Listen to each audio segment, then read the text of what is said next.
Some would say APEC as an economic forum is less important now because it was born during the time when the world was much more interested in economic cooperation, trade liberalization, and globalization. How have you been working with leaders in other economies to convince them of the importance of APEC? I think that all of the economies in APEC have all evolved in different ways over the last 30 years.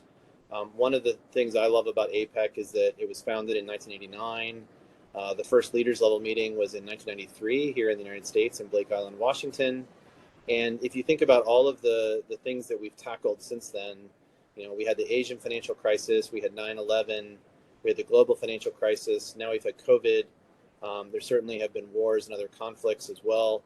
But yet APEC has evolved as an organization and has continued to find ways to be helpful and to contribute to addressing some of these global challenges. But I think one of the things that happened during those 2 years that was really important is that APEC, in a way, redefined itself a little bit and what its priorities are.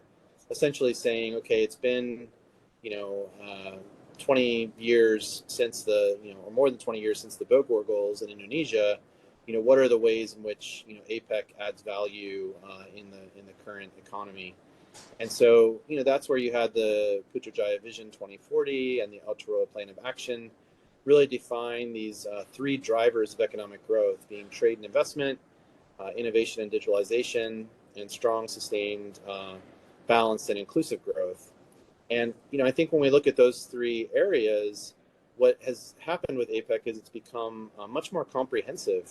Looking at how do you work with economies to really address in a comprehensive way all the challenges that they may be facing. So I would argue that it's even more important now than ever before because it's a much more, I think, addressing a much more comprehensive set of issues.